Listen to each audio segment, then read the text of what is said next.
ትኖራለች። በወይን እንደሰከረ ሰው ትገመገማለች፣ በመከራም ትወድቃለች። ኃጢአቷ በዝቷልና መነሳት አትችልም።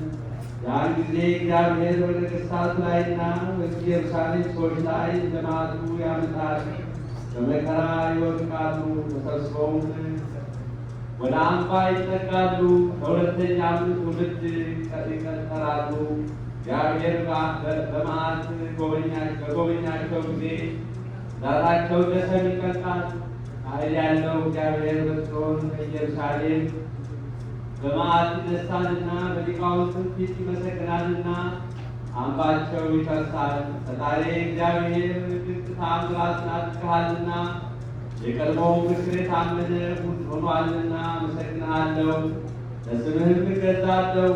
አገሮች ሁሉ ትቢያ አድርገሃቸዋልና ጽኑ ጽኑ አምባዎችንም አፍርሰሃል።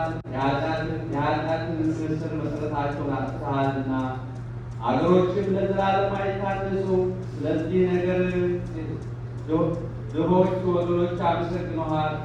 የተበደሉ ሰዎች አገሮችም ያመሰግነዋል። ለተዋረዱ ሰዎች አገር ሁሉ ረዳት ሆነሃቸዋልና በችግራቸው ለሚያዙ ሰዎችም ጠላ ደስታን አብዝተህላቸዋልና ሰዎችም አድናቸዋልና ለተገፉ ሰዎች ሰውነት ተድላ ደስታን አጠጣሃቸው። አእምሯቸውን ላጡ ጽዮንን ለናፈቁ ሰዎች ሰውነትን ተድላ ደስታቸው ሰጥተሃቸዋልና ያመሰግነዋል። የሰራዊት ጌታ አሸናፊ እግዚአብሔር በዛ ተራራ በኢየሩሳሌም ሕዝብ ሁሉ በጠላ በደስታ ወይንን ይጠጡ ዘንድ እንዲሁ ያደርጋል። ዘይትንም ይቀቡ ዘንድ እንዲቀርቡ ያደርጋል። ይህችም ምክር ለሕዝብ ሁሉ ናትና በዚህ በኢየሩሳሌም ይህ ሁሉ ለሕዝቡ ይሰጣል። ሞት ሁሉ አጠፋ በረታም። ዳግመኛም ገዥ ፈጣሪ እግዚአብሔር ነው። ከሰው ሁሉ ፊት እንባን ሁሉ አጠፋ። እግዚአብሔር በቃሉ ተናግሯልና የሕዝቡንም ስድብ ሁሉ ከምድር አጠፋ።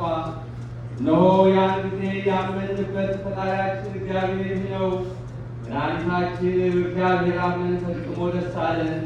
በዚህ በኢየሩሳሌም እግዚአብሔር ረፍትን ይሰጣልና እህልን በመንኮራኩር እንዲያበራዩ ሞዓብን ይረግጡታል።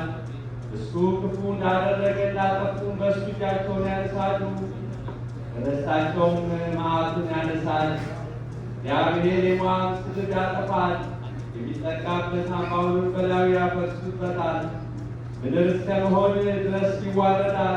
ያን ጊዜ እነሆ የጸናች የምታድን እግዚአብሔር ረድኤት አጥር ቅጥር የምታደርግ አገር ይህች ናት እያሉ በይሁዳ ምስጋና ያመሰግናሉ። ነቢያት፣ ካህናት የኢየሩሳሌም በሮች ክፈቱ፣ ግንብ የሚጠብቅ የቀና ስራንም የሚቀበል እንደ ዘላለሙ ድረስ ፍቅር አንድነት ገንዘቡ የሚያደርግ ወደ ትምህርት ይግባ።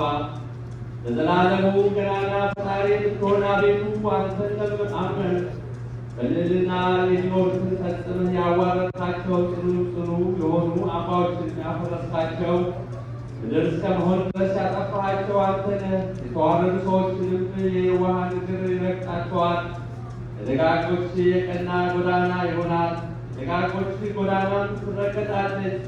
እግዚአብሔር ጎዳና የቀና ነውና በከበረ ስሙ አምነን የልቦናችንን ፈቃድ አገኘን። የአምላኩ በረከት ከእኛ ጋር ለዘላለሙ ትኑር። የነቢዩ የዘካርያስ የተናገረው ትንቢት ነው።